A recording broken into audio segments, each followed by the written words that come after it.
I am glad that one of our toppers, Rishabh Jain, is here. Fine. And yeah, he has taken out his time to discuss his strategy, preparation strategy with you. So, Rishabh, you're welcome here. Yeah, please you introduce yourself.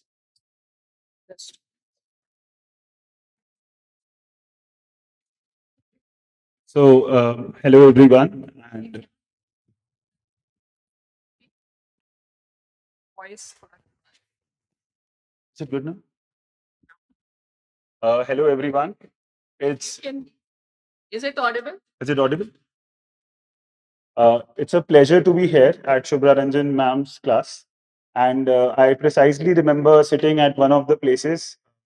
Some days here, some day here. यहीं पे बैठते थे. And I can precisely understand that how it feels to sit in this exam and how competitive it is and how you struggle on a daily basis whenever you wake up, the kind of uncertainty that this exam offers. I have felt that. So I'm here to share my experiences. To start with my introduction, my name is Rishabh Jain. This year I have secured rank 377 in the civil services examination. And this was my fifth attempt. So आप शायद समझ पाएंगे कि fifth attempt का wait क्या होता है कि पहले बहुत सारे फेलियर्स मिले हैं बट उन फेलियर्स को एक्सेप्ट करके हम आगे बढ़े हैं. इस एग्जाम में हम सभी इसी अप्रोच के साथ आते हैं कि हम ब्राइटेस्ट थे अपने कॉलेज में, अपने एजुकेशन में, ट्वेल्थ में सबने अच्छा किया है, तभी हम यहाँ पे आए हैं. But the competition is so tough that कभी कभी टाइम लग जाता है, जैसे मुझे लग गया. मैंने I started so I am a computer science engineering graduate and I did my engineering from JP Institute of Information Technology. And then I got a job as a software developer. I was having good package and everything. जो भी society को लगता है भाई अच्छा होता है, उसको छोड़ के फिर जब मैंने इस एग्जाम में आया, so I was no one, मतलब in the sense मुझे political science का कुछ ABCD भी नहीं पता था. एंड मैम ने बहुत ही अच्छे से हम लोगों को गाइड किया, हमारी क्लास को गाइड किया. और शायद जितने इंजीनियरिंग स्टूडेंट्स थे वो मैम की क्लास को ज्यादा एंजॉय करते थे. सो एंड फिर 2019 में मैंने अपना पहला प्रीलिम्स दिया, पर क्योंकि 2019 में, and just to keep it on records, मैंने किसी भी तरह की कोई भी और क्लासेस नहीं ली. मैंने सिर्फ शुभ्रा मैम का कोर्स ज्वाइन किया था पॉलिटिकल साइंस के लिए, और उसी से मुझे मेरे जीएस में भी बहुत हेल्प मिली. मैंने जीएस के लिए कहीं किसी तरह की कोई क्लासेस नहीं ली. वही जीएस 4 में हेल्प मिला, पॉलिटिकल साइंस की नॉलेज वही, उसी को एसए में यूज किया. सो स्ट्रैटेजी पे मैं बाद में आऊंगा. सो 2019 में I couldn't clear the prelims. I missed it by some 2 marks, 1.5 marks. Next year, I missed it by a big margin.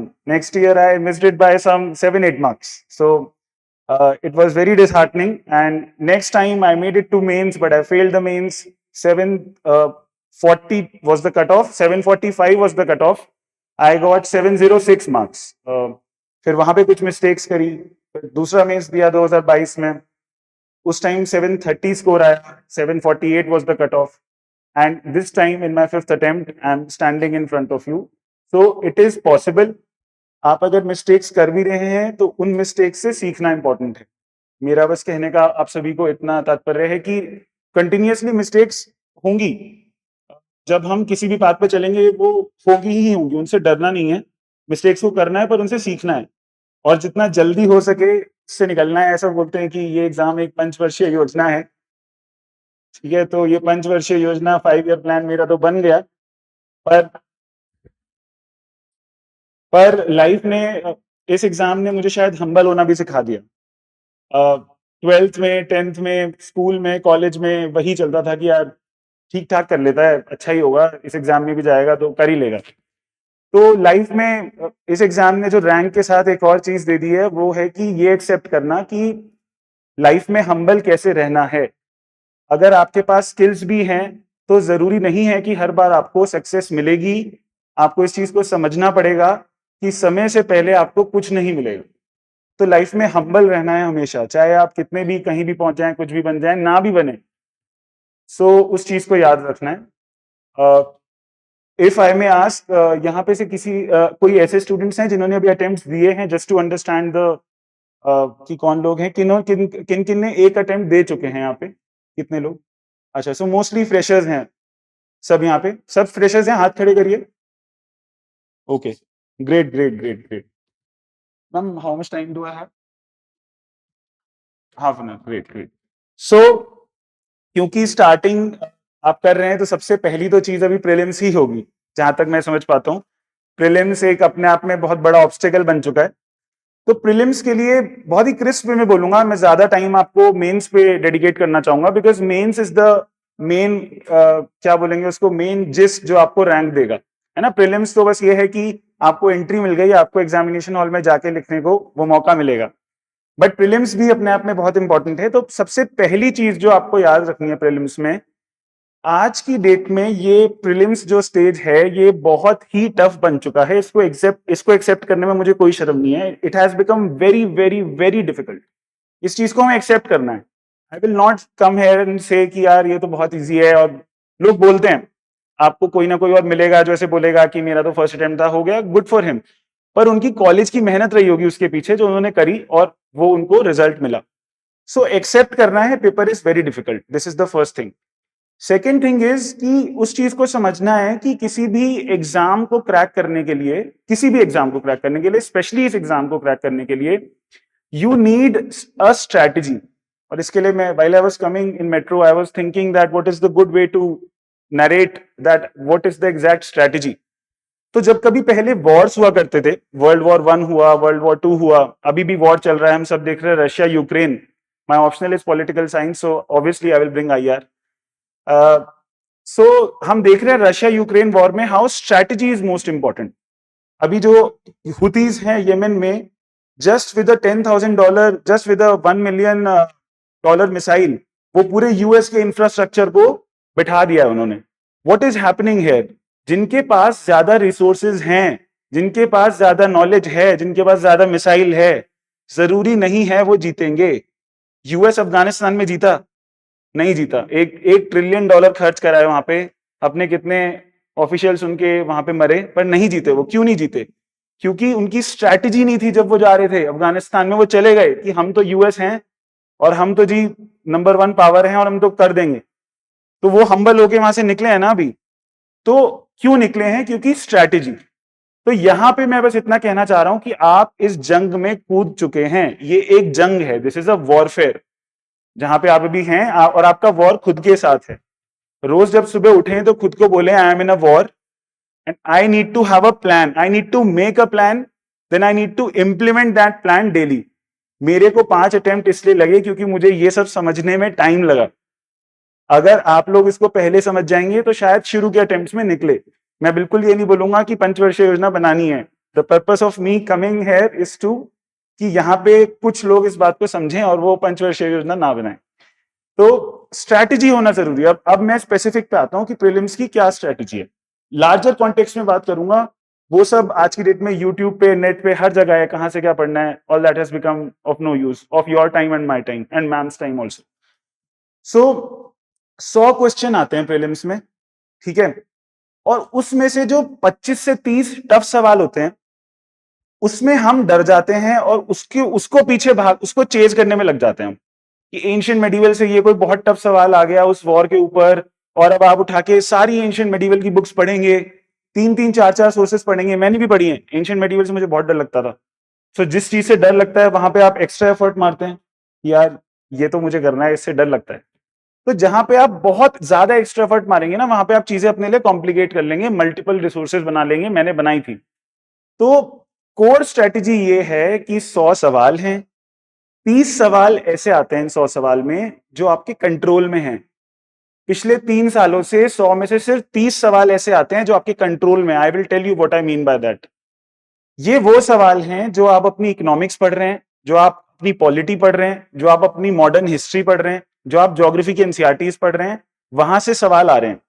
P wave, S wave पे सवाल आया था लास्ट ईयर, है ना। अब मेरा एक सीरियस फ्रेंड है, वो गलत कराया, 2 नंबर से उसकी कट ऑफ रहेगी।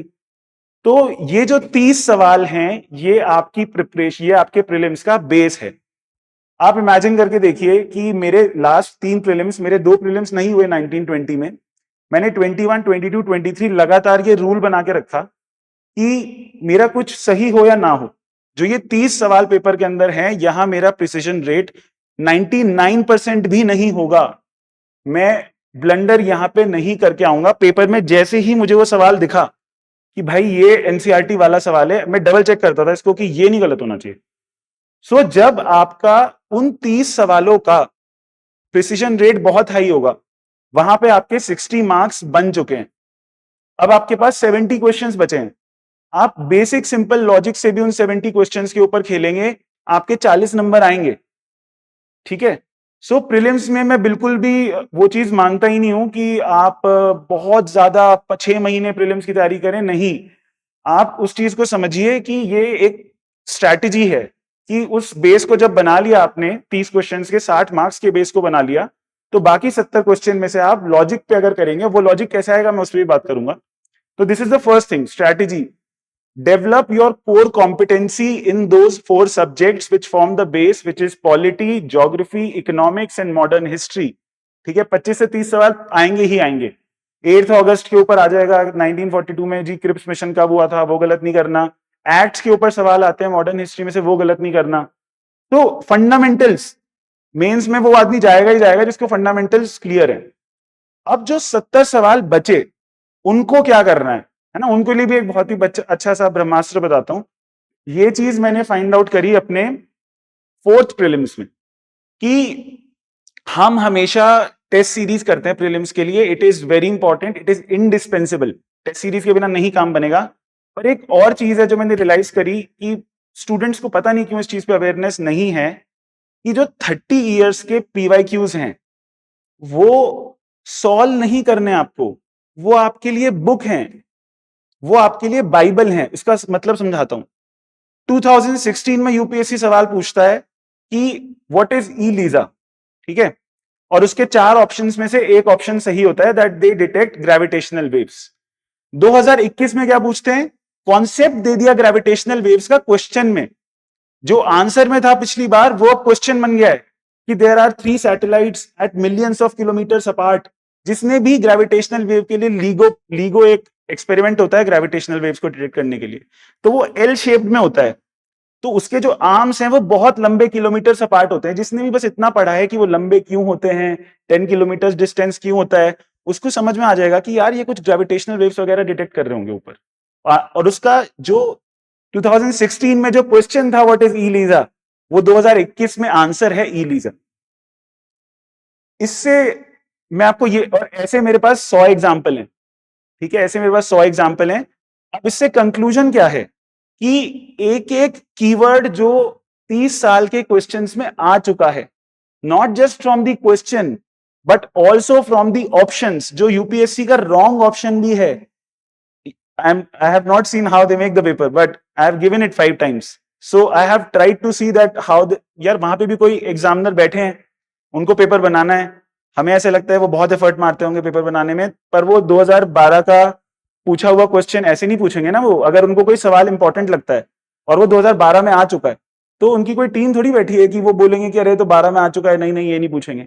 मनी मल्टीप्लायर पे एग्जैक्ट क्वेश्चन रिपीट हो गया, 2019 में आया था, 2022 में भी आ गया। So my understanding says they have a bank of important topics. ठीक है, वो अपने रॉन्ग आंसर्स, अपने क्वेश्चन के रॉन्ग आंसर्स भी वो अपने बैंक से डिजाइन करते हैं। तो अगर उन्होंने कोई टेक्नोलॉजी, कोई कॉन्सेप्ट अपने रॉन्ग ऑप्शन में भी मेंशन किया है, आपकी ये ड्यूटी है कि बस एक सिंपल गूगल करिए, विकिपीडिया पे जाइए, जो उसका पहला पैराग्राफ है उसको समझ लीजिए। Develop a basic understanding of all that has been asked by UPSC in their 30 years of questions, not just of the civil services. UPSC के और भी प्रीलिम्स के एग्जाम है, CDS, CAPF, जियोलॉजिस्ट साइंटिस्ट का एक एग्जाम होता है। वहां से अपना उस तैयारी को इतना कंसोलिडेट कर लीजिए कि you are able to analyse the mind of the examiner. मतलब मेरा 4th-5th अटेम्प्ट तक मेरा ऐसा सीन हो गया था प्रीलिम्स में, दैट अगर मुझे किसी क्वेश्चन के बारे में नहीं भी पता, लेट्स से दैट मेरा ये एनालिसिस निकला था यूपीएससी के क्वेश्चंस को एनालाइज, जब आप उसको, मैंने यूपीएससी के 30 साल के क्वेश्चन में क्लेम कर रहा हूँ इस चीज को, मैंने 50 बार सॉल्व कर लिए हैं, शायद 60 बार कर लिए हैं, मुझे रटे हुए हैं। तो वो नॉलेज तब मेरे बताने से नॉलेज समझ में नहीं आएगी, वो जब आप उसको मिनिमम 10 टाइम्स करेंगे तब आप वो बात समझ पाएंगे कि मैं क्या कन्वे कर रहा हूं। जैसे 2022 में आई थिंक या 11 में they asked about a temple, 64 Yogini temple, and examination hall में क्या होता है, we are in a very high pressure situation. मैंने तो पढ़ा भी नहीं था 64 योगिनी टेम्पल, और किसी ने भी नहीं पढ़ा था। उन्होंने 4 ऑप्शंस दिए हुए थे स्टेटमेंट में। फर्स्ट स्टेटमेंट थी कि this is made by this dynasty, मुझे नहीं पता था, ठीक है। Second statement was that it is the only circular temple in India. अब कॉमन सेंस है यार, कि मतलब अगर कोई इंडिया में इतने टेम्पल्स हैं, we are a land of temples, कहीं तो कोई और टेम्पल होगा। 30 यहां पे भी, पर मैं अभी श्योर नहीं हुआ था, यहां तक भी मैं लॉजिक से चल रहा हूं। तीसरा स्टेटमेंट था that it is a temple of Vaishnavism और शैविज्म, इसमें से कुछ एक लिखा हुआ था उन्होंने। मैंने यूपीएससी के जितने क्वेश्चन सॉल्व किए थे, मैंने हमेशा देखा था कि जहां पे भी कोई 2-3 ट्रेंड्स होते हैं, Shaivism, Vaishnavism, Buddhism, Jainism, they flip it. It is so easy for examiner. वो क्वेश्चंस बना रहे हैं, उन्होंने देखा कि जैनिज्म से है, चलो जी इसको फ्लिप कर देते हैं, बुद्धिज्म कर देते हैं यहाँ पे। तो जहां पे भी ये रिलेटेड चीजें हैं ना, शैविज्म, जैनिज्म, बुद्धिज्म, जैनिज्म, और I hope that I am able to convey. सो ये एक ट्रेंड है। एक और बड़ा इंटरेस्टिंग ट्रेंड बताता हूं आपको। एनवायरमेंट में मेरा ये एनालिसिस था 30 साल के क्वेश्चंस को एनालाइज करके, that whenever they are associating some report with the organisation, तो वो सच के आसपास का झूठ बोल रहे हैं। अब ये सच के आसपास का झूठ बहुत ही इंटरेस्टिंग कॉन्सेप्ट है। जब आप एग्जाम में बैठे होंगे और आपके आगे लिखा आएगा कि United Nations capital fund has release this report and all that, आपको लगेगा यार ठीक ही लग रहा है, तो वो सच के आसपास का झूठ बोल रहे हैं।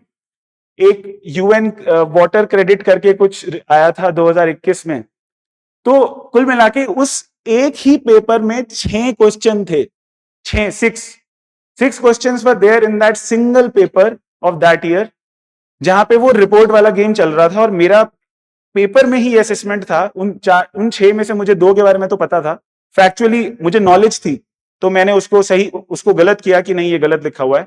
बाकी 4 में मैंने सिर्फ जो वो मेरा गट फीलिंग था, वो गट फीलिंग ऐसा नहीं था कि बस वहां भगवान जी बोल रहे हैं, राम जी कह रहे हैं कि कराओ ऋषभ जी हो जाएगा, वो बेस्ड था मेरे एनालिसिस पे, पिछले 30 साल के पेपर्स को सॉल्व करके।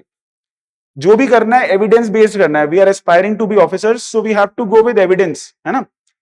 मैंने 6 के 6 क्वेश्चन वो उसी स्ट्रैटेजी पे करे, और 6 में से 6 सही थे। और ये जो इस तरह की स्ट्रैटेजीज हैं, you will never find such kind of strategies in any classes. तो मेरा वो मानना है कि बैठिए इस एग्जाम के साथ, थोड़ी अपनी स्ट्रैटेजी कार्व आउट करिए, है ना। तो ये एक मेरा जो पॉइंट है कि so first point was make a strategy, 30 questions base, polity, geography, economy, ये फाउंडेशन बनाना है। जो बाकी बचे हुए 70 क्वेश्चंस हैं, उनके लिए 30 साल के पीवाईक्यूज आपकी बाइबल हैं। एक कीवर्ड की लिस्ट बना के रखिए, एंशिएंट में ये कीवर्ड्स पूछे हुए हैं, वो डायनेस्टी पूछा हुआ है, ये टेम्पल पूछा हुआ है, एज इट इज आएगा ना। So that is the second thing. और थर्ड चीज, जो सबसे इंपॉर्टेंट चीज है, करंट अफेयर्स से यार घबराना नहीं है। वो मुझे तो ऐसा, मेरे को तो 5वें अटेम्प्ट तक ऐसी फील आ गई है कि जो मेजर मार्केट में न्यूज कंपाइलेशंस आते हैं, वो तो शायद इंश्योर कर लेते हैं कि यार इनसे तो नहीं पूछना, कि कि जो भी किसी भी XYZ बच्चे आजकल ये पढ़ रहे हैं, इसका कंपाइलेशन आ गया है, रहने देते हैं यार, कुछ अलग पूछते हैं, देखते हैं कि इसकी नॉलेज कहां तक है। तो अब पर छोड़ के तो नहीं जा सकते हम। जो सब कर रहे हैं वो क्वेश्चंस हैं जो, एक और बहुत इंपॉर्टेंट बात है प्रीलिम्स में, कभी भी वो क्वेश्चन नहीं गलत करना जो सब ठीक करके आ रहे हैं। क्योंकि अगर वो गलत कर दिया फिर आप कंपटीशन से बाहर हो गए ना यार। वो 30 क्वेश्चंस के बाद वो क्वेश्चन नहीं गलत करने जो सब करके आ रहे हैं। अब सब क्या करके आ रहे हैं, जो भी मेजर मटेरियल जो सब पढ़ रहे हैं अपने करंट अफेयर्स के लिए, वो आप मिस नहीं कर सकते। सो अपनी न्यूज़पेपर्स पढ़िए, और न्यूज़पेपर्स को भी, न्यूज़पेपर में मैं मेंस पे आऊंगा जब मेंस की बात करूंगा। सो करंट अफेयर्स से घबराना नहीं है। थर्ड पॉइंट, आई होप आप लोग मेजर चीजें नोट डाउन कर ले रहे हैं, यहां से जब जाएंगे तो कुछ होना चाहिए कॉन्क्रीट आपके पास। तीसरी चीज है कि करंट अफेयर्स से घबराना नहीं है, कोई भी एक सोर्स पकड़ना है, कॉन्फिडेंटली उसको 3 बार करना है, अब चौथी बात और आखिरी बात प्रीलिम्स के लिए, ये रूल था मेरा आखिरी के 3 प्रीलिम्स के लिए, पहले में मैंने ये रूल नहीं बनाया था, और सबसे इंपॉर्टेंट बात है ये चौथी, और इस पे शायद आपको थोड़ा सा हंसी भी आए। मैं एग्जामिनेशन सेंटर पहुंचता था, लोग भगवान को याद करते हैं, वो मैंने भी किया है, पेपर शुरू करने से पहले तो भगवान को याद करना ही पड़ेगा, पर सबसे पहली जो सबसे इंपॉर्टेंट चीज, एक सजेशन दे रहा हूं just as a fellow aspirant, कि एग्जामिनेशन हॉल के बाहर कोई एक कोना ढूंढिए, ठीक है, और बस 2 मिनट की सेल्फ टॉक करके जाना है। सेल्फ टॉक में सबसे पहली बात खुद को बोलनी है, मैं पेपर में बैठूंगा और मुझे वहां पे 70 से 80 क्वेश्चन नहीं आते होंगे। मैं बोल रहा था फनी लगेगी, बट ये फैक्ट है, मैं उस चीज को एक्सेप्ट करके गया हूं पेपर से पहले। ऐसे बोलते हैं ना कि जब आप भगवान के पास जाओ तो आप बोल के जाते हो कि आप ही ग्रेटेस्ट हो, एंड मैं बहुत छोटा सा मनुष्य हूं। तो मैं खुद को बोल के जाता था कि मैंने अपने बेसिक्स सेट रखे हुए हैं, मैं अपना स्टैटिक क्वेश्चन गलत नहीं करके आऊंगा, करंट अफेयर में जितना भी मैंने पढ़ा है, जो क्वेश्चन मुझे नहीं आता पेपर में, वो किसी और मेरे साथ वाले सीरियस एस्पिरेंट को नहीं आता होगा। ये सिंपल रूल है। और अल्टीमेटली सोच के देखिए ना, 10 लाख लोग प्रीलिम्स का फॉर्म भरते हैं, 13,000 लोग इस बार, 14,000 स्टूडेंट्स हैव रिटन मेंस, वो सब सीरियस एस्पिरेंट्स हैं, आपको बस उसमें आना है। आपको गेम कभी भी ये नहीं करना, इस बार की कट ऑफ के प्रेडिक्शंस पता है ना कितने जा रहे हैं? 2023 के जो अभी आ जाएगी, आज आई थिंक आज या कल में cut off will be out, but it is said that इस बार की cut off was 75 marks out of 200।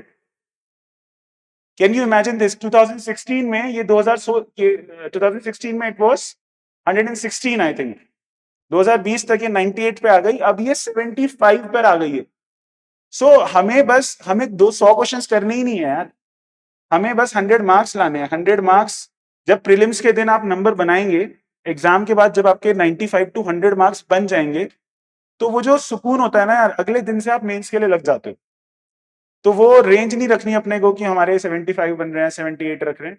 जो स्ट्रैटेजी मैंने बताई है प्रीलिम्स के लिए, तो ज्ञान कितना भी दे सकता है, कोई भी दे सकता है, क्योंकि सवाल ही ऐसे आ रहे हैं ना। मतलब यहाँ बैठ के अब आपको एंशिएंट मेडिवल के लिए स्ट्रैटेजी बताएंगे, मेरा वो अप्रोच नहीं है।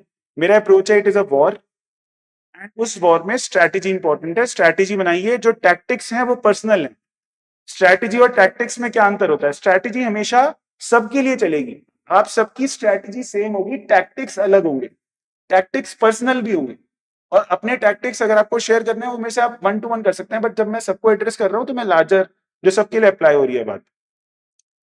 सो प्रीलिम्स के लिए आपने ये कर लिया, अब प्रीलिम्स में आप रात को देके आए हैं, आपके मार्क्स बन गए हैं। सबसे इंपॉर्टेंट बात है, अगले दिन से लग जाना। उस हैप्पीनेस को नहीं रखना कि मैंने प्रीलिम्स कर लिया, wow I am the greatest, no, है ना। अगले दिन से आपको मेटिकुलसली मेंस के लिए लगना है। अब मैं मेंस की स्ट्रैटेजी पे आता हूं। मेंस देखिए, मेंस तो सबसे बड़ा युद्ध है, मतलब मैं युद्ध की बात कर रहा हूं बिकॉज युद्ध चल भी इतने रहे, पर मेंस 9 पेपर्स का युद्ध है, और उस युद्ध की तैयारी कभी भी प्रीलिम्स और मेंस के बीच में बस ऐसा नहीं हो सकती कि आप अभी तक पूरे टाइम बस प्रीलिम्स के लिए पढ़ रहे थे और अब हम मेंस शुरू कर देंगे, ऐसा नहीं हो सकता। आपको आज से, अभी से, जब भी आप अटेम्प्ट देना चाहते हैं, आपको बहुत ही डेडिकेटेड वे में ये चीज अपने माइंड में रखनी होगी, प्रीलिम्स को पढ़ते हुए भी, that I am in the game for mains. अभी मार्क्स नहीं आए, मुझे भी मेरे मार्क्स नहीं पता, पर जो भी टॉप रैंकर्स किसी भी साल के रहते हैं, वो हमेशा अपने मेंस के बेसिस पे रहते हैं।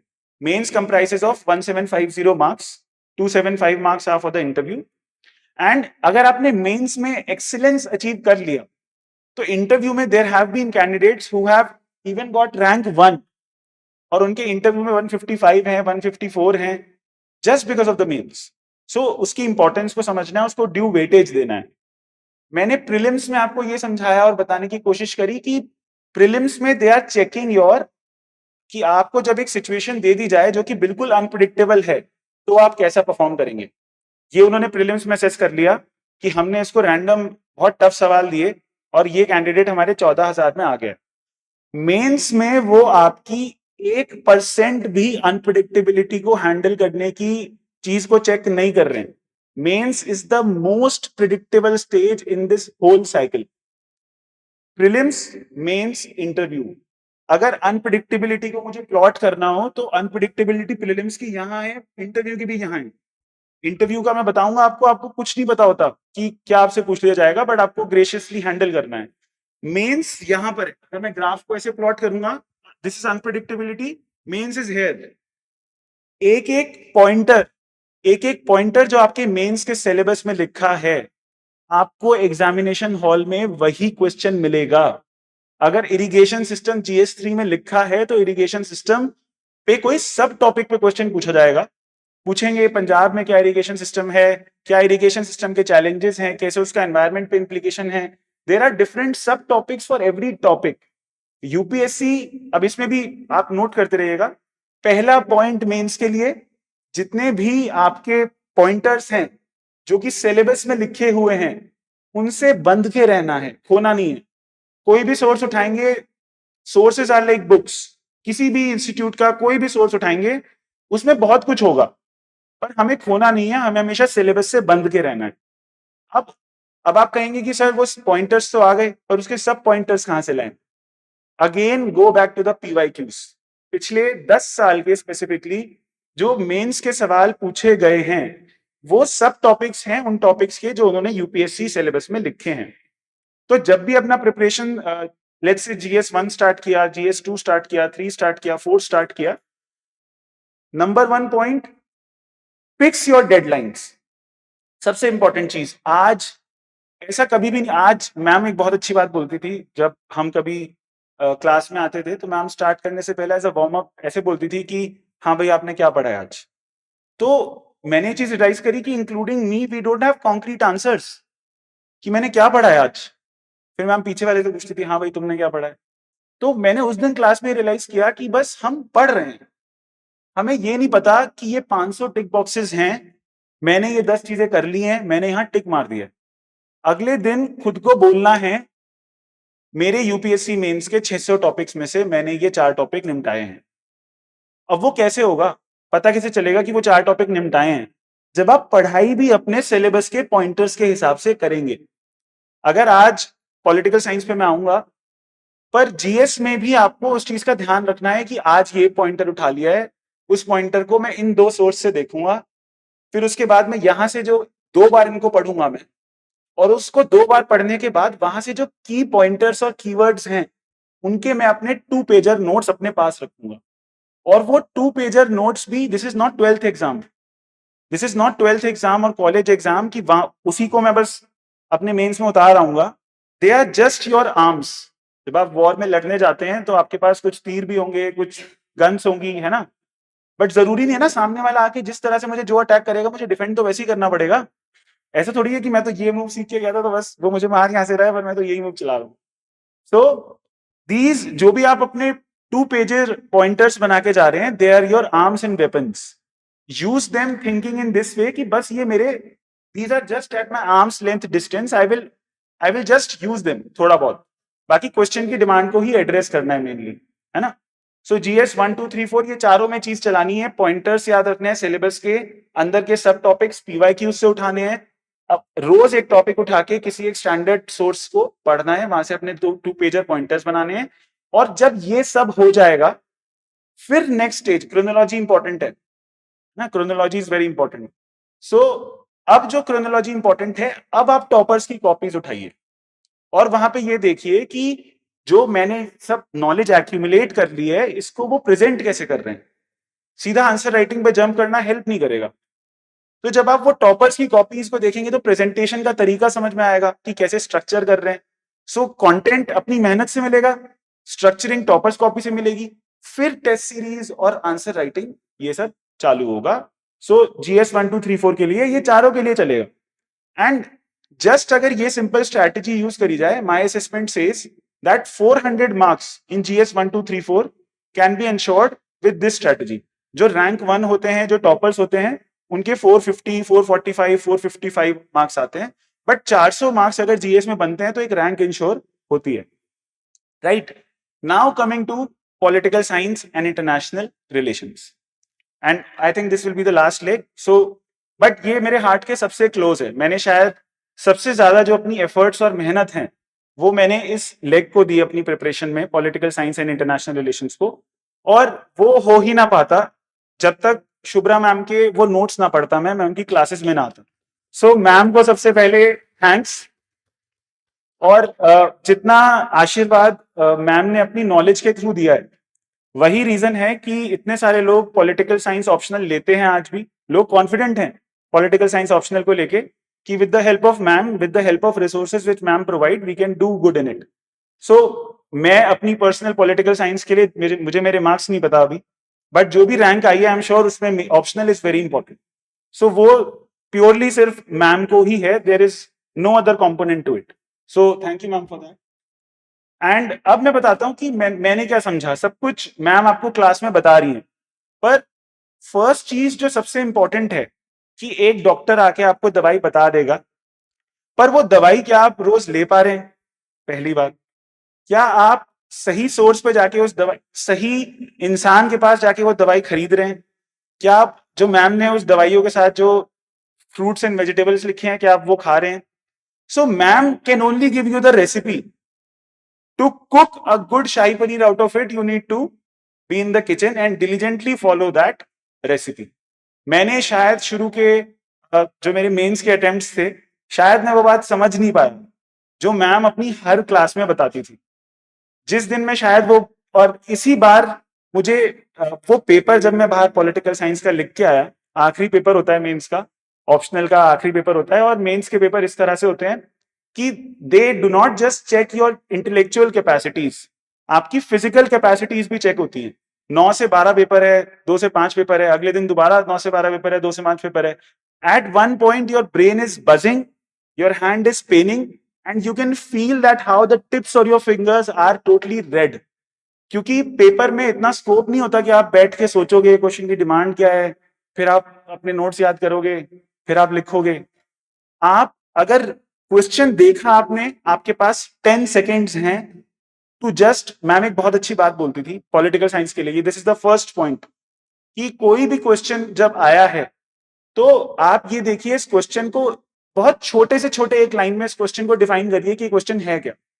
वो 10 सेकंड मिलता है कि ये क्वेश्चन की कोर डिमांड क्या है ना। फिर उसके बाद उन 10 सेकंड्स के अंदर ये चीज भी आपको सोचनी है कि क्या मैं इस क्वेश्चन में कितने टॉपिक्स यूज कर पाऊंगा। वेस्टर्न पॉलिटिकल थॉट में जस्टिस पे सवाल आया 2021 में, मेरी ये अप्रोच थी, ma'am what are the reading these days? So you have read all 1A and everything, right? Okay, so I can talk about it. Let's imagine that justice के ऊपर क्वेश्चन आया 2021 का। ऋषभ क्या करता था, despite Shubhra ma'am telling everything, but वो मैं grasp ही नहीं कर पा रहा था कि अगर जस्टिस का क्वेश्चन आया है ना, तो मेरे लिए तो जस्टिस बस जो रॉल्स जी ने कह दिया है वही जस्टिस है, कि भाई मेरे नोट्स में रॉल्स लिखा हुआ है, फिर आगे नॉजिक आ जाएगा, फिर कम्युनिटेरियंस आ जाएंगे, माइकल वॉल्जर आ जाएंगे, और मैं जिस क्रोनोलॉजी में मेरे नोट्स में लिखा है, मैं 20 मार्क का आंसर अपने नोट्स जाके वहां लिखाऊंगा। पर हमें ये समझना पड़ेगा कि अल्टीमेटली यार वो चीज तो सब कर रहा है ना, हर एस्पिरेंट जो मेंस तक आ गया है, ही इज अ सीरियस गाय और गर्ल। सो क्या अलग कर दें जो उसी, और क्या, दो बहुत इंपॉर्टेंट बातें हैं कि हम क्या अलग कर दें, और कैसे जो ये समय है, जो जितने टाइम फ्रेम में हम सबको एग्जाम देना है, इस टाइम फ्रेम में कैसे अलग कर दें। तो वो बात मैम ने हमेशा बताई है, मैम ने अपने शब्दों में बताई है, मैं आज कोशिश करूंगा अपने शब्दों में बताने की, पर वो मैम ही उसका सोर्स है, वो मैं उसका सोर्स नहीं हूं, उसका सोर्स मैम ही है। मेरे हिसाब से क्या चीज जरूरी है कि आप सबसे पहले, लेट्स से आपको 15 दिन में, अगले 15, चलिए 15 दिन बहुत कम है, 1 महीना ले लीजिए, आपको 1 महीने में बस पूरा 1A करना है, और 1A ऐसे करना है कि भाई 1A का कोई क्वेश्चन दे दिया ना, तो मैं सबसे अच्छा आंसर लिखूंगा। उस 31वें दिन वो कॉन्फिडेंस चाहिए कि मुझे आंसर लिखने के लिए नोट्स रिवाइज नहीं करने। मैं हर मेंस से पहले, पिछले 2 में, जिन 2 मेंस में मैं नहीं हुआ, मैं पेपर के बाहर खड़े होके भी, पेपर से जस्ट पहले भी नोट्स रिवाइज कर रहा होता था फ्रैंटिक मोड में, कि नोट्स रिवाइज करने हैं, मैं कुछ भूल ना जाऊं, मेरा वो सीन था। इस बार मैं उल्टा कर रहा था। थर्ड मेंस में जब मुझे फाइनली वो ज्ञान समझ में आया मैम का, मैं उल्टा काम कर रहा था। मैंने 10 खाली पन्ने उठाए हुए थे और मैं हर टॉपिक के 10-10 कीवर्ड लिख रहा था। मैं कुछ पढ़ नहीं रहा था। ब्रेन के 3 फंक्शंस हैं। पहले वो इनपुट लेता है, फिर वो उस नॉलेज को एसिमिलेट करता है और फिर वो उस नॉलेज को प्रोड्यूस करता है। इनपुट और आउटपुट हमेशा अलग होगा क्योंकि आपका ब्रेन अंदर कनेक्शंस बनाएगा उस नॉलेज के साथ। एक नई नॉलेज निकल के आती है। श्याम सरन जी जो हमारे फॉर्मर फॉरेन सेक्रेटरी रहे हैं, अपनी बुक में उन्होंने ये बात बताई थी और मैंने इस चीज को होते हुए देखा कि मैंने पेपर से पहले लिखा जस्टिस।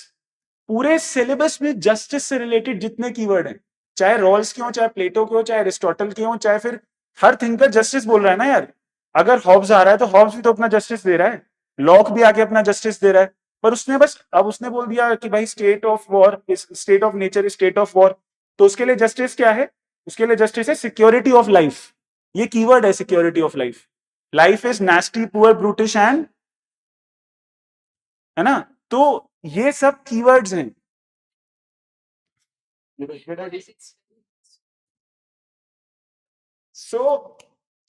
मैं बस इतना कहना चाह रहा हूं कि पूरे सिलेबस में हर टॉपिक के अंदर कुछ कीवर्ड्स हैं। उन कीवर्ड्स को पकड़ के रखना है ना? वो कीवर्ड्स ही यूज होंगे इंटरकनेक्शंस को बना के। हमें बहुत डर लगता है, मुझे भी डर लगता था कि यार स्कॉलर्स तो याद ही नहीं होते हैं। स्कॉलर, क्रोनोलॉजी इंपॉर्टेंट है, बोला था ना, क्रोनोलॉजी इंपॉर्टेंट है। सबसे पहले कॉन्सेप्ट क्लियर करना है, सेकेंड बार में इंटरलिंकेजेस बनेंगे। पर कॉन्सेप्ट कैसे बनेगा? एक ही सोर्स को, मैम के नोट्स को पहले 5 बार पढ़ो, रिलैक्स होके पढ़ो, आंसर राइटिंग भूल जाओ, पीवाईक्यू भूल जाओ, मैम के नोट्स को 5 बार पढ़ो। 5वीं बार में वो नोट्स आपके अंदर जाने शुरू होंगे धीरे धीरे कि अच्छा यार ये तो इंटरेस्टिंग है। अब 5 बार जब उनको पढ़ लिया, और मैं ये बात नहीं कर रहा हूं कि अभी लेट्स से आप अब उस स्टेज पे आ गए कि आपका 1A पूरा हो गया, तो पूरे 1A को पढ़ना है 5 बार। प्लेटो, जनरली ये मिस्टेक करते हैं लोग कि वेस्टर्न पॉलिटिकल थॉट में ही खो जाते हैं, तो वेस्टर्न पॉलिटिकल थॉट को पढ़ के फिर आंसर लिखना शुरू कर देते हैं। आप समझ ही नहीं पाओगे इक्वालिटी का कॉन्सेप्ट कैसे आएगा, यहाँ पे डेमोक्रेसी का कॉन्सेप्ट कैसे आएगा जो दूसरे सिलेबस के पॉइंटर्स में। पूरा 1A को एक साथ 5 बार पढ़ो। 5 बार पढ़ने के बाद इंटरलिंकेजेस दिखने शुरू होंगे। ऐसा लगेगा कि यार पूरी नॉलेज एक ही है। तो वेदांता में बोलते हैं ना कि भाई भगवान एक है, तो पॉलिटिकल साइंस की नॉलेज भी एक ही है। हर कॉन्सेप्ट हर जगह यूज होगा। और इसका फायदा क्या होगा? जैसे इस बार पेपर में कुछ यूनिक क्वेश्चंस आए थे कि एक क्वेश्चन आया था that how does democratic politics construct the citizenship. अब ये क्वेश्चन जैसे ही पेपर खत्म हुआ, एवरीवन इज लाइक ये क्वेश्चन क्या है, ये क्वेश्चन क्या है, ये क्वेश्चन क्या है। पर मेरा माइंड उस चीज के लिए ट्रेंड था कि मुझे आप पॉलिटिकल साइंस का एक कीवर्ड दो, मैं उससे रिलेटेड 50 कीवर्ड अपने सिलेबस के अंदर के बता दूंगा, और उन कीवर्ड से मैं एक स्टोरी नरेट करूंगा। कि पहला तो मैंने उस आंसर में क्या किया, सिटीजनशिप से मुझे सबसे पहली बात याद आई एरिस्टोटल की थ्योरी ऑफ सिटीजनशिप। फिर उसके बाद मुझे दूसरी बात याद आई हैना एरेंट का civic republicanism, how she talks about superfluous masses. अगर उसमें मैंने एग्जांपल दे दिया कि चाइना की जो सिटीजनशिप है, what we are seeing, China हो गया, नॉर्थ कोरिया हो गया, what we are seeing that superfluous masses है ना, there are philosopher kings there. तो ये फिलोसोफर किंग आ गया, ये आ गया, आप ये सब पेपर 2 के आंसर में लिख के आ रहे हो, पेपर 1 की बात। तो ये इंटरकनेक्टेडनेस आएगी, विद टाइम आएगी, पेशेंस के साथ आएगी। तो पहला स्टेज था 5 बार पढ़ना। दूसरा स्टेज था उस इंटरकनेक्शंस को इमेजिन करना। उसका बेस्ट तरीका यही है, खाली पेज उठाइए, एक टॉपिक लिखिए, और जो मैंने 5 बार में पढ़ा है वहां से बस नोट डाउन करिए क्या क्या इंटरलिंक हो सकता है ना? फिर अपने मिनी, तीसरा स्टेज, सबसे इंपॉर्टेंट स्टेज, आप अभी क्लास में ये नोट्स बना रहे हैं, 4-5 रजिस्टर बनते हैं मैम के नोट्स के, क्योंकि क्योंकि आई थिंक वो आईआर के मिला के और ज्यादा होते हैं। पर पर मैं आपको एक बात बता देता हूं कि वो सब्जेक्ट का नेचर है। Political science is a huge, I think one of the biggest optionals. पर ये आपकी टैक्टिक और मेहनत है। मैम आपको स्ट्रैटेजी दे रही है। अब टैक्टिक क्या है कि आप उस पूरे जो आपके 4-5 रजिस्टर्स हैं, आप उनको अपने मिनी नोट्स में लेके आए। वो मिनी नोट्स क्या होते हैं कि हॉब्स का ये 2 पेज हैं, और इन 2 पेज पे सिर्फ कीवर्ड्स लिखे हुए हैं। मेरे को कल टेस्ट देना है 1A का। मैं आज 2 दिन बैठ के बस ये सारे कीवर्ड्स अपने आगे से निकालूंगा, और फिर मैं जाके टेस्ट दे आऊंगा, मुझे रिवाइज करने की जरूरत नहीं है। तो मैंने ये स्ट्रैटेजी पूरी फॉलो करी कि multiple revisions, interconnections. I would love to explain one or two questions, but we are short of time. Forgetting so many things after yaad aa raha hai. It's very useful now holistically and in a very systematic manner you are telling. So please continue. If anybody wants to leave, they can leave for the classes. But don't leave in the middle. कोई bore Yeah, नहीं होगा ना? till 2 o'clock. अगर class के लिए आपको जाना है तो अभी चले जाओ. We'll continue. I think it's very. I am also recollecting so many things. Thank you so much, ma'am. So some words of encouragement from ma'am. They are always good even after selection. And मुझे अभी शायद लगा कि ma'am चली जाएंगी, तो I was about to say my goodbye, but this is even happier for me कि ma'am is staying. Whatever I was trying to tell, you are able to tell in a more organized and systematic manner because आपने exam दिया है exactly. So my ideas, you are able to concretize them and give them in a systematic manner. So when I am enjoying and learning a lot of things, because I also go, जाते हैं ना लोग strategy पूछने, fine. I I go to the colleges and all. I think I'm getting good points. Something concrete because political science as a subject, yeah, it is very philosophical, idea based. So what I turn to be idea based, but I'm getting a lot of concrete things. So do it as comprehensive. Yes, thank you. Very kind of ma'am, nothing else. So can you please tell me where was I? हाँ, mini notes पे आता हूँ. मेरा मन था कि मैं mini notes आज यहाँ लेके आऊँ, बट वो मेरे घर पे रखे हैं. I have made a Telegram channel, I will upload it there, you can access it. हाँ हाँ, बता देंगे यार, पर मेन बात तो वो मेरा लाइन ऑफ थॉट चला जाएगा.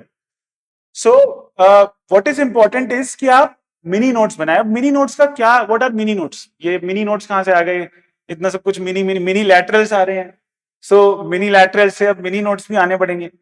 सो देखिए, मैं आपको एग्जांपल देता हूं क्योंकि मैम ने मुझे परमिशन दे दी एग्जांपल की. मान लीजिए 10 मार्कर आया, state of nature is state of war, Hobbes, है ना. अब हमें 2 पेज का आंसर लिखना है. 10 मार्कर. 10 मार्कर के लिए सबसे इंपॉर्टेंट चीज क्या है कि क्वेश्चन को हिट करना है. क्वेश्चन की कोई स्टोरी नहीं बनानी है, क्वेश्चन के बारे में कोई बैकग्राउंड नहीं बनाना है. It is a 2 page answer, it is a 10 marker answer and we have to directly hit the bull's eye. तो कुछ बकर करने का स्कोप नहीं है 10 मार्कर में. अब वो कब होगा? वो तब होगा जब एज ए स्टूडेंट, अगर मैं मेरे को आपको बताना हो हॉब्स की बात शुरू कहां से होती है. मैं कुछ रिवाइज करके नहीं आया हूं, मेरे को नोट्स टच करे बहुत टाइम हो गया है. तो मैं अब स्टार्ट करता हूं कि मुझे स्टोरी क्या याद आ रही है हॉब्स की. कि हॉब्स भाई को दिक्कत थी कि बहुत ज्यादा ये प्यूरिटान रेवोल्यूशन हुआ था and he said I and fear were born together. Spanish Armada ने आके अटैक कर दिया था. I and fear were born together.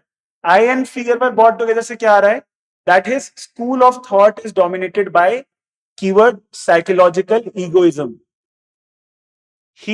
The basis of his work is how fear and psychology is dominating his school of thought, psychological egoism. अब उस nature को उन्हें define करना है कि भाई एनार्की चल रही है, क्या करें. तो उन्होंने उस कॉन्सेप्ट को बोला स्टेट ऑफ नेचर. अब स्टेट ऑफ नेचर क्या है? State of nature is a construct. State of nature is a imaginative idea. ऐसा तो कभी भी नहीं हुआ ना कि स्टेट ऑफ नेचर आएगा. तो स्टेट ऑफ नेचर को उन्होंने डिफाइन करने के लिए कुछ कीवर्ड्स दिए होंगे जो मैंने भी बताए थे. That life in state of nature is nasty, poor, brutish and short. फिर उसके बाद उस स्टेट ऑफ नेचर को हटाने के लिए वो कहेंगे यार कुछ तो करना पड़ेगा हमें इसको. What is the larger aim of political science? Political science as a subject, what it is looking for? हाँ, हैप्पीनेस.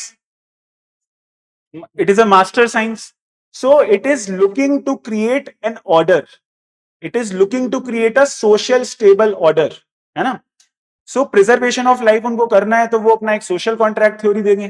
Social contract theory देने के 4 चीजें जरूरी हैं. सबसे पहले वो human nature को define करेंगे. Human nature को define करने के लिए keywords कौन बताएगा? हाँ,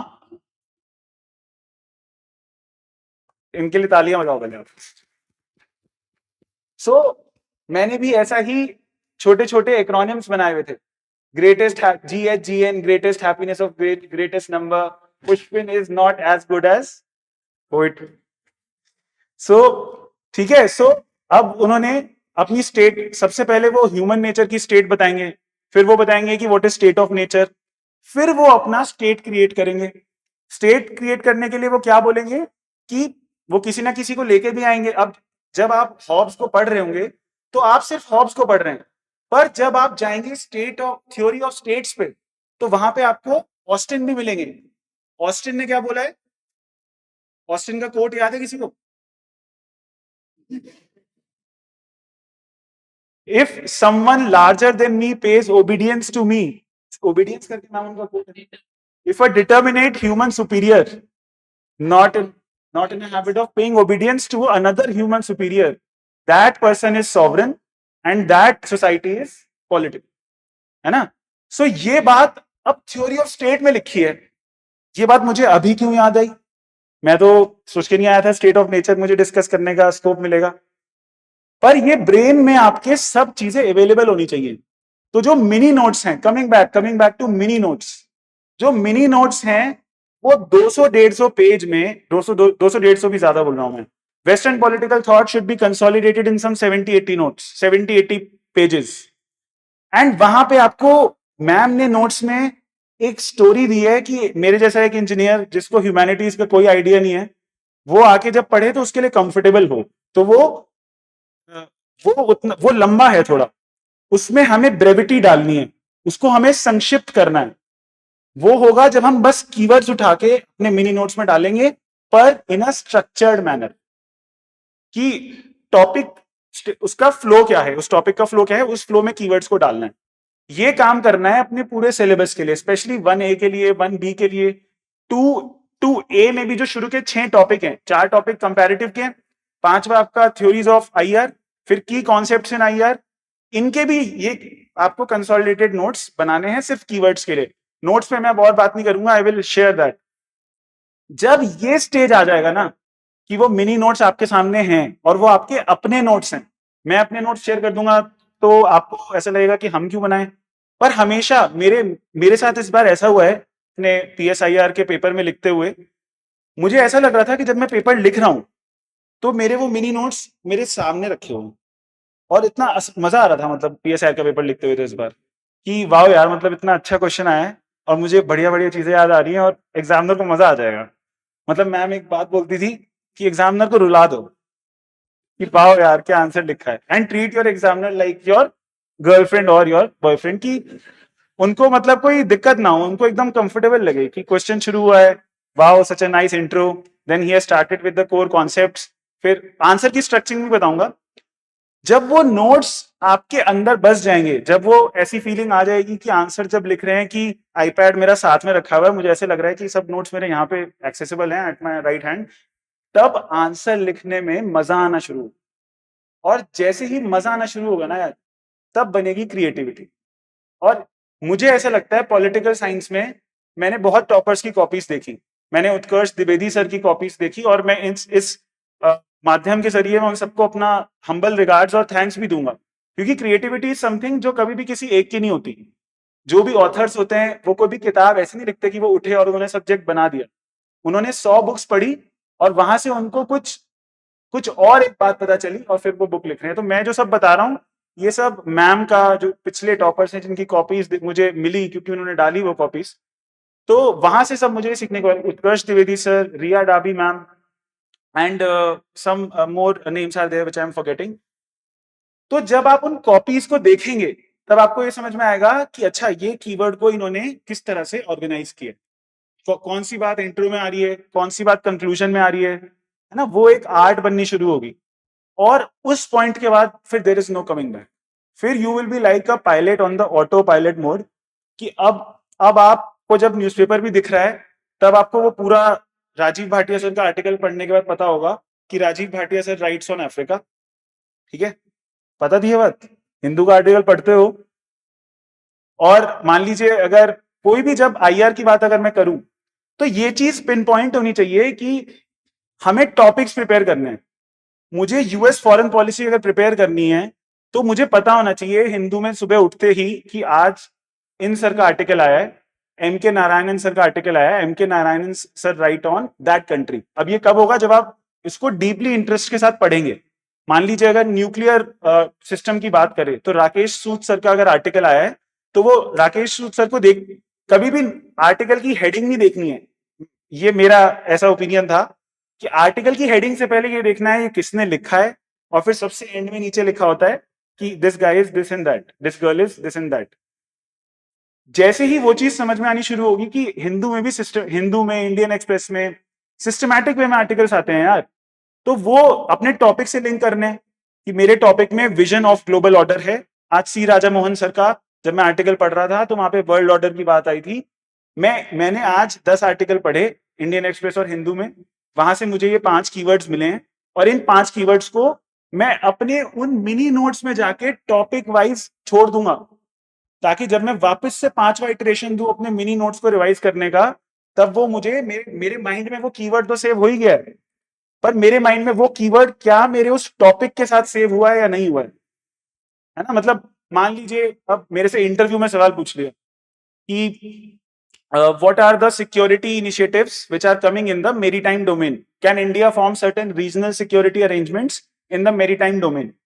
मेरे दिमाग में मेरे मेंस के नोट्स थे, तो सबसे पहले उन्होंने बोला कौन सी सिक्योरिटी इनिशिएटिव्स आ रहे हैं। I talked about Colombo security conclave, I talked about the Indian ocean naval symposium.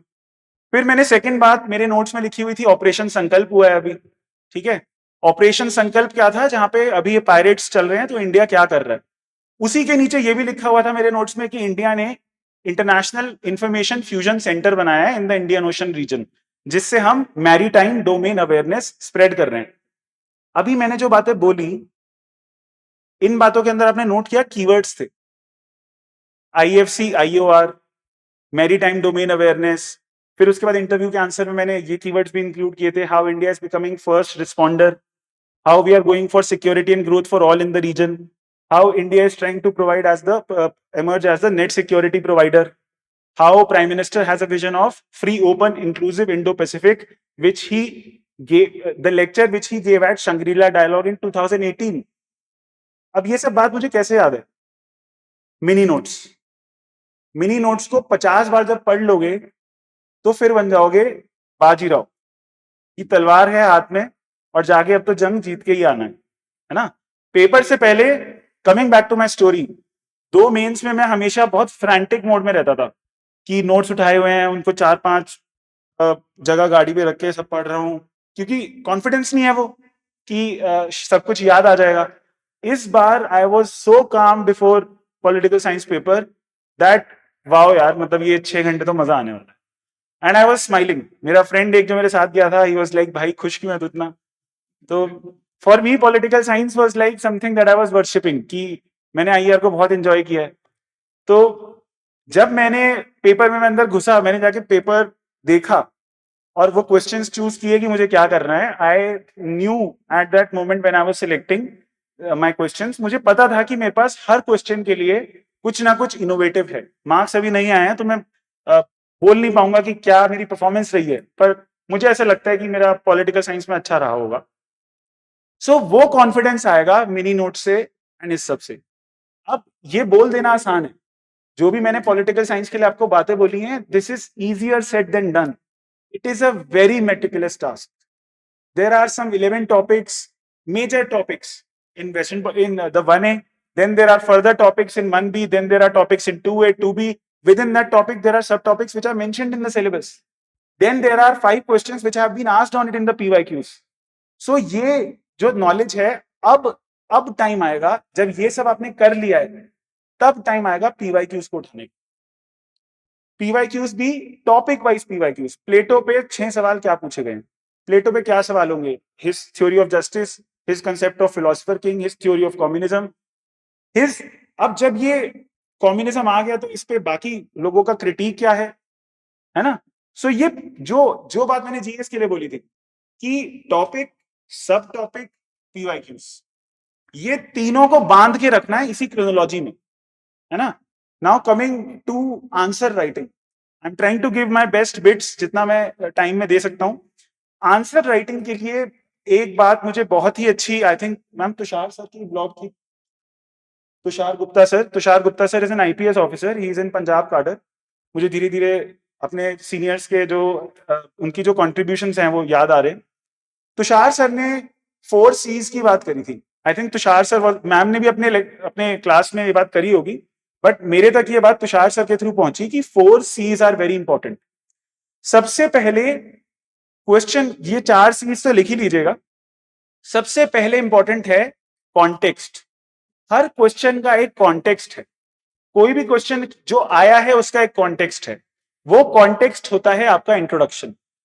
हमेशा इंट्रोडक्शन में वो कॉन्टेक्स्ट दीजिए क्वेश्चन का, कोशिश करिए, कुछ और भी कर सकते हैं पर कॉन्टेक्स्ट इंपॉर्टेंट है ना। सेकेंड चीज जो इंपॉर्टेंट है वो है comprehensive. 4 C's, first is context, second is comprehensive way में उस कॉन्सेप्ट को समझाना जो पूछा गया है, कॉन्सेप्ट में जो क्वेश्चन में पूछा गया है, ठीक है। जब आपने उस कॉन्सेप्ट को समझा दिया तब तक आपका आंसर यूनिडिमेंशनल है, क्योंकि पॉलिटिकल साइंस में कोई सत्य नहीं है, देयर इज अनेकांतवाद ही पॉलिटिकल साइंस है, दैट जितने मुंह उतनी बातें। तो पॉलिटिकल साइंस में जितने स्कॉलर्स उतने thoughts, and it is a democratic subject, there is so much of diversity. तो इस सेकंड सी तक आपने जो क्वेश्चन में कॉन्सेप्ट है उसको समझाया। समझाने का क्या मतलब है, मान लीजिए अगर रॉल्स की थ्योरी ऑफ जस्टिस आई है तो बताइए that how he has talked about his open position, how he has talked about that it is a rational procedure, how he has given 3 lexical order, है ना। Lexical order में पहला क्या है, मुझे कीवर्ड्स चाहिए और जो मैम के नोट्स के एग्जैक्ट कीवर्ड हैं उनके मार्क्स। सेकंड क्या है, थर्ड क्या है, हाँ डिफरेंस प्रिंसिपल, आप क्या बता रहे थे, नहीं डिफरेंस प्रिंसिपल। अब तो जब रॉल्स को आप रिवाइज करेंगे तो ये कीवर्ड्स आपके दिमाग में होने चाहिए, उन्हीं कीवर्ड्स को बना के आपने आंसर में उन कीवर्ड्स को डालते गए, उसको समझाते गए। अब सबसे इंपॉर्टेंट पॉइंट आएगा कि क्वेश्चन में चाहे पूछा या नहीं पूछा है, generally that this is true, कि आपको बताना पड़ेगा कि इस प्रोसेस में कमियां क्या है। तो वहां पे आप अमर्त्य सेन को लेके आइए।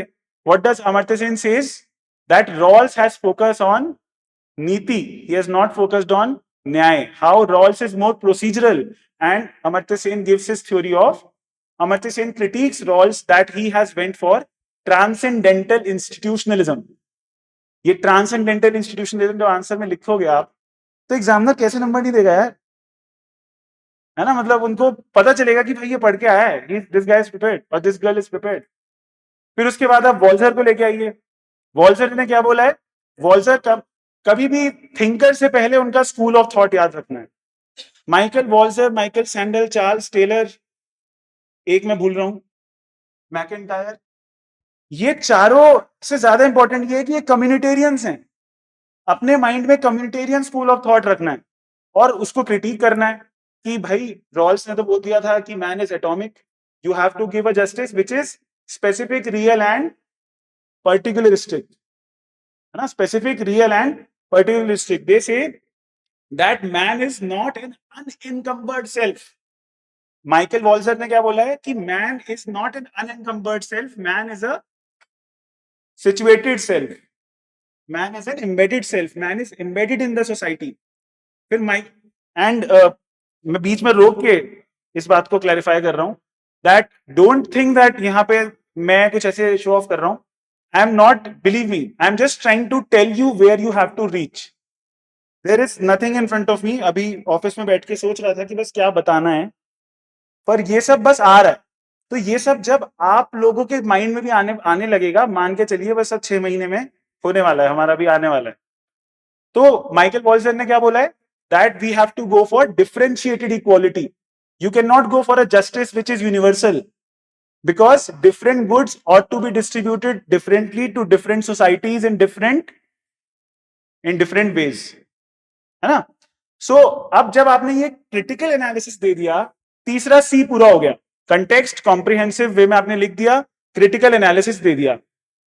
अभी तक इन 3 पार्ट्स में जब मैंने ये क्वेश्चन लिखा तो किसी भी अंश में उस आंसर के ये नहीं आ रहा कि ऋषभ जैन क्या बोल रहा है इस क्वेश्चन पे, अभी तक नहीं आया।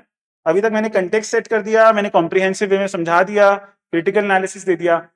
चौथा जो सबसे आखिरी पार्ट है आंसर का, वो वो उस टाइम पे एग्जामिनर डिसाइड करने वाला है कि ऋषभ जी को कितने मार्क्स देने, ठीक है। और वहां पे एक ओरिजिनलिटी होनी चाहिए कि इस कैंडिडेट का क्या थॉट है इस आंसर पे। इसने कॉम्प्रिहेंसिव भी कर दिया, क्रिटिकल भी कर दिया, अब ये क्या कह रहा है इस बात पे, क्योंकि आप पॉलिटिकल साइंस का आंसर लिख रहे हैं ना यार, you are a student of political science, तो इतना तो बनेगा कि आप अपना एक ओरिजिनल व्यू दें बिना किसी स्कॉलर को कोट करे कि मेरे हिसाब से होना चाहिए। अब वो कैसे होगा? Fourth part is conclusion part. Conclusion part में आपको कुछ इनोवेटिव एग्जाम्पल्स लेके आने हैं regarding that topic. This has to be pre prepared. Exam में मैंगो नहीं टपकेगा, एप्पल नहीं टपकेगा, हर टॉपिक पे एग्जाम्पल्स रखने हैं, है ना। अब वो एग्जाम्पल, इसका भी एग्जाम्पल देता हूं कि एग्जाम्पल कैसे रखने हैं। मान लीजिए जस्टिस का क्वेश्चन आ रहा है, जस्टिस में रॉल्स की थ्योरी क्यों आई थी? रॉल्स की थ्योरी का बुक का नाम क्या है? 19 which year? 1971। ये बात मैम के नोट्स में लिखी हुई है, पर ये आपके जब नोट्स, मिनी नोट्स में होगी कि lot of social revolutions were happening at that time, there were lot of social movements were happening, not revolution, social movements were happening, इसलिए वो थ्योरी ऑफ जस्टिस आई, क्योंकि ऑर्डर नहीं बन पा रहा था। तो आप आज की डेट में फार्मर्स प्रोटेस्ट का एग्जाम्पल लेके आइए।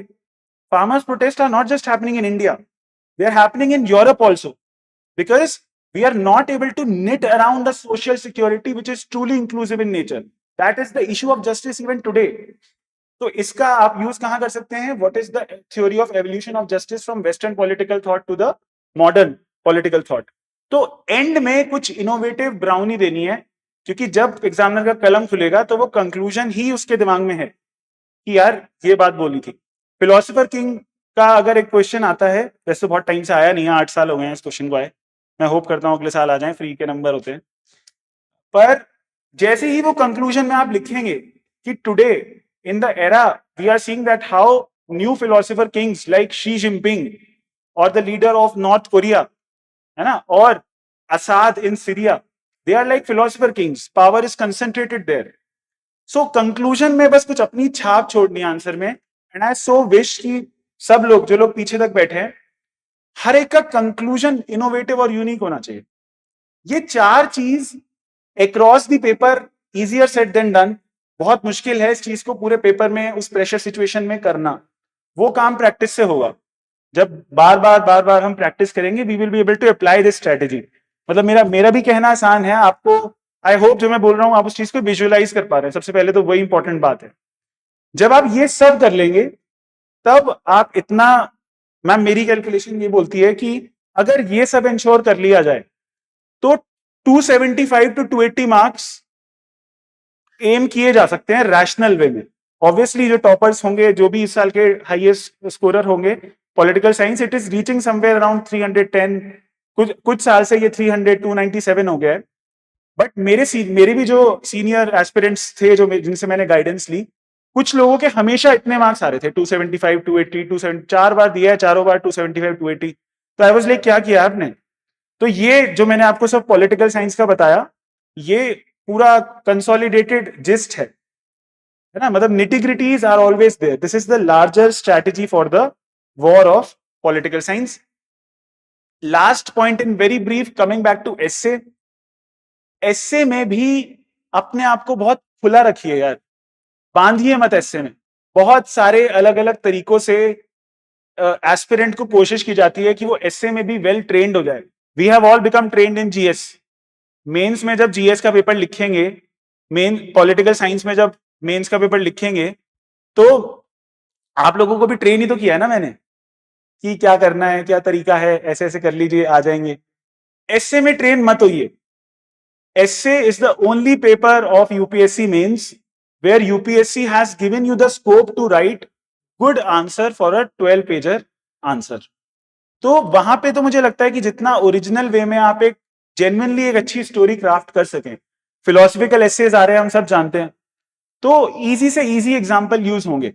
और वो एग्जाम्पल कैसे आएंगे? जब आप न्यूज़पेपर पढ़ेंगे, और हर टॉपर पिछले 20 साल से बोलता आ रहा होगा न्यूज़पेपर पढ़ेंगे।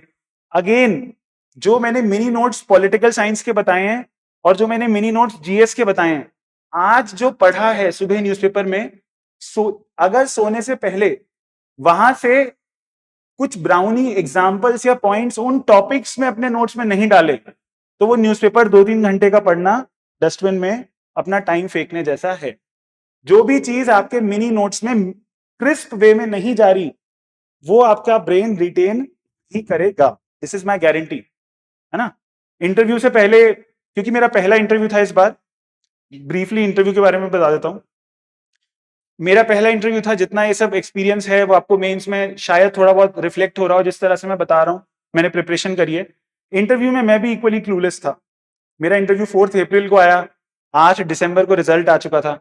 रोज आज के टाइम पे मुझे तो ऐसा लगता है कि द हिंदू और इंडियन एक्सप्रेस को पता है कि उनकी ऑडियंसेस यूपीएससी एस्पिरेंट्स हैं, तो वो भी बहुत अच्छे न्यूज़पेपर की क्वालिटी बढ़ा चुके हैं, एक्सप्लेन्ड वगैरह बहुत अच्छे से आते हैं। तो मैं 8 दिसंबर से 4 अप्रैल तक रोज 4-5 न्यूज़पेपर पढ़ रहा था। I thoroughly enjoyed reading newspapers. मैंने बिजनेस स्टैंडर्ड पढ़ा, इकोनॉमिक टाइम्स पढ़ा, हिंदू पढ़ा, इंडियन एक्सप्रेस पढ़ा, सब पढ़ा। बस एक गलती कर दी कि नोट्स नहीं बनाए। ठीक है, अब यूपीएससी जो ढोलपुर हाउस है, यूपीएससी भवन है, वहां पे जब जिस दिन इंटरव्यू देने जा रहा था, तो वो घबराहट थी जो पीएसआईआर के मेंस में होती थी कि शायद मुझे याद नहीं आएगा। पर खुद पे थोड़ा भरोसा रखा कि भाई 4-5 साल से ग्राइंड कर रहे हैं, माइंड ने शायद रिटेन करा ही होगा। बस चांस की बात रही कि मेरे उस दिन इंटरव्यू में जो क्वेश्चंस थे, वो उस दिन सुबह के ही बिजनेस स्टैंडर्ड में कुछ इशू था और वो सवाल आया। तो वो 5 महीने जो पढ़े थे वो अंदर थे, बट जो उस दिन टॉप लेवल माइंड पे जो इन्फॉर्मेशन थी वो बिजनेस स्टैंडर्ड की ही थी, तो उस पर सवाल आ गया इंटरव्यू में। तो इंटरव्यू की स्टेज के लिए गाइडेंस आपको फिर भी मिल जाएगी, बट बहुत ही अच्छा एक्सपीरियंस होता है और बहुत ही इंपॉर्टेंट डे होता है। आपकी फैमिली आपके साथ होती है। दिस इज द डे जो हम सब, मैं भी यहीं बैठ के इमेजिन करता था कि ऐसा कभी दिन आएगा जब हम भी जाएंगे, and it is a day to live for. 2800 candidates which are best of the minds, from IITs to doctors to CAs to historians, from Stephens, from JNU, best of the best are there. And the satisfaction which you get while you are sitting in that circular hall, even before going to the board, you realize that now you have reached to a place, you have earned a seat in front of the board. No man in the country can buy that for you, है ना। No man, people can buy a lot of things, but no one can buy that for you regardless of who you are. So वो एक confidence था कि कुछ तो अच्छा किया होगा, and I gave my best. And with that, I would conclude my words. I have taken a lot of your time, lot of ma'am's time, and it has been a pleasure. Thank you for listening to me so patiently. I hope I made some sense out of the words that I have said. And with that, I would conclude. Yes. Sir, one question. Hello. Where are you? Can you please raise your hand? Sir, in which attempt you are totally equipped with your all the mini notes that you talk about? Every keyword of means. Okay. So, in my initial 2 attempts, जब मेरा prelims नहीं हो रहा था, मैं खोया हुआ था, क्योंकि जब prelims नहीं होता ना यार, कुछ ना कुछ लोग यहाँ पे regardless हम कितना भी perfection लेके आए अपनी approach में, ऐसा होगा यार कि prelims नहीं होगा किसी ना किसी का। तो घबराइएगा मत, कभी भी मेंस को नहीं भूलना है, सिलेक्शन मेंस का है। Coming to your answer sir, my mini notes I started developing them from my second mains. जब मेरा फर्स्ट मेंस हुआ तब तो मैं प्रीलिम्स की खुशी में था कि मेरा प्रीलिम्स क्लियर हो गया है। तो जब मेरा फिर पहले मेंस का रिजल्ट आया, आई वाज लाइक ओ करना पड़ेगा। तो सेकंड मेंस में वो चीज डेवलप हुई, मिनी नोट्स, पर उस मिनी नोट्स को ही डेवलप करने में इतना टाइम चला गया कि मैं टेस्ट नहीं लिख पाया। तो मैं मैम को भी बहुत, जब मैं इस बार का मेरा अटेम्प्ट था, so I very innocently came to ma'am कि मैम ऐसे ऐसे 4 अटेम्प्ट हो गए हैं एंड समझ नहीं आ रहा है। एंड मैम ने बोला कर क्या रहे हो? तो आई वाज लाइक मैम पढ़ाई तो बहुत कर रहा हूँ, सब क्रैश कोर्स भी कर रहा हूँ, एंड मैम आप मेरे नोट्स देखिए, दे हैव। तो मैम ने एक बात बोली, ये सब तो ठीक है भाई, टेस्ट कितने लिखे हैं? तो आई 2 सेकंड का साइलेंस, और मैम टेस्ट तो नहीं लिखे। फिर मैम ने भी 4 सेकंड का साइलेंस लिया, एंड मैम वाज लाइक तो भाई लिखो, मतलब क्या 6ठे अटेम्प्ट का वेस्ट कर रहे हो क्या? वेट कर रहे हो क्या कि 6ठा अटेम्प्ट आएगा तब लिखो? तो इस बार मैंने सारे, और इसमें भी सबसे इंपॉर्टेंट पॉइंट मैं भूल गया क्योंकि टाइम पे हम शॉर्ट थे। देखिए, सबसे इंपॉर्टेंट बात आप लास्ट में ही जाते हुए लेके जा रहे हैं, इस बात को तो लिख भी लीजिएगा अगर हो सके, कि परफेक्शन की तरफ नहीं जाना है please. This is an exam which demands pragmatism, practicality from an officer. मैं कल को जिस भी सर्विस में जाऊंगा, administration in India is so tough that you will never have the resources which you want, है ना। Again coming back to the first story which I shared with you, that how war is never about how many ammunitions you have. मेरे जो सारे notes थे, मैं क्योंकि IR perfection को मैं अपने इंटरनेशनल रिलेशंस को के नोट्स को परफेक्शन की तरफ लेके जा रहा था। आई कैन गारंटी यू कि मेरे चाइना के नोट्स इतने अच्छे हैं कि मैं आज भी खुश होता हूं अपने चाइना के नोट्स को देख के, पर वो अच्छी स्ट्रैटेजी नहीं थी क्योंकि मैं खो गया चाइना में यार। चाइना के ऊपर मैंने चाइना के ऊपर मैंने 2 बुक्स पढ़ ली, ओआरएफ के सारे मुझे ये पता है कि अच्छा Jayant Rana Dev ji institute of Chinese studies में लिखते हैं, फिर उसके बाद चाइना के ऊपर फॉरेन सेक्रेटरी ने ये बुक लिखी है, अब ये राकेश सूद जी ये बोल रहे हैं, कल को राणा देव जी आके ये बोल रहे हैं। वो नहीं करना। जो मैं सबसे इंपॉर्टेंट बात, प्रेगमेटिज्म रखना है। अगर 3 दिन प्रीलिम्स के बाद और मेंस से पहले अगर अपना आप टाइम डिवाइड करेंगे कि मेरे सिलेबस के 500 पॉइंटर्स हैं, इन 500 पॉइंटर को मुझे 90 दिन में कवर करना है, आज मुझे ये 3 टॉपिक कवर करने हैं। अपना घड़ी को फिक्स रखिए, टाइम मैनेजमेंट करना सीखिए कि 3 घंटे में ही मुझे ये टॉपिक करना है। 3 घंटे से अगर मैंने 4 घंटे इस टॉपिक को दे दिए आज, तो मैं किसी और टॉपिक को मिस आउट कर रहा हूं जो मेरा छूट जाएगा। तो प्रेगमेटिज्म रखना है, एक्सीलेंट नहीं बनना। मतलब अगर एक्सीलेंस की तरफ जाना है तो पीएचडी करनी है, अगर हमें नहीं करनी पीएचडी, हमें तो सिविल सर्वेंट बनना है, हमें लिमिटेड रिसोर्सेज के साथ मैक्सिमम गेन करना सीखना है। तो जो भी आपका प्लान आपने बनाया है, जितने भी दिन एक टॉपिक को दिए हैं, आज से लेट्स से मैडम घर जाके कहती हैं कि मुझे आज GS4 खत्म करनी है, दैट इज अ वेग थिंग, GS4 कभी खत्म नहीं होगी। मुझे आज GS4 में जाके प्रोबेबिलिटी और इमोशनल इंटेलिजेंस खत्म करना है, और रात को जब आप सोओगे तो ये मेरे को खत्म करना था, ये मैंने कर लिया। रात को वो फील कभी नहीं आएगी, मुझे कभी फील नहीं आई कि ये जो दो टॉपिक मैंने उठाए थे इसको मैंने बेस्ट वे में कर लिया। पर वो एक्सेप्ट करना है कि मैंने जितना करना था, जितना एग्जाम के लिए रिक्वायर्ड है, उतना मैंने कर लिया। इमोशनल इंटेलिजेंस के नोट्स में आप डेनियल गोलमैन अगर कंक्लूजन में लिखाएंगे तो एग्जामिनर खुश होकर आधा मार्क्स दे देगा, वो 1 घंटे के अंदर नोट्स में आ जाएगा। तो एक्सीलेंस की तरफ मत जाना। कुछ मेरी गलती तो मुझे लगता है एक्सीलेंस की रही, चाइना के नोट्स नहीं बनाने चाहिए थे इतने अच्छे, ठीक है। और गो मध्यम मार्ग, जो मध्यम मार्ग है वो लाइफ का अल्टीमेट सत्य है, तो उस अल्टीमेट सत्य को याद रखना है। And I am just sharing my Telegram ID, I will be sharing, yes ma'am, yes, I will have to see. I hope कि बहुत टाइम लिया मैंने आपका, और कुछ ना कुछ आई होप कि मिला है।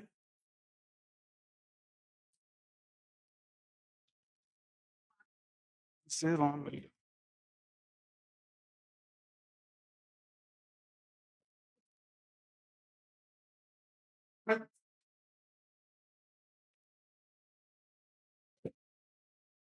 Mic critical. You talked about your 5 years journey. First of all, congratulations, sir. So you talked about your 5 years journey. तो आप मतलब with respect to July to September and फिर pre के लिए January to May का, तो आप with respect to months आप बोल सकते हैं कि PYQ, फिर आपने बोला कि सब topics and revise, तो month wise आप थोड़ा बोल सकते हैं कि कौन सा इस way I में? think personally ही कर लेंगे ये तो, आप अभी रुक जाइए। Thank you so much everyone. Thank you for listening to me.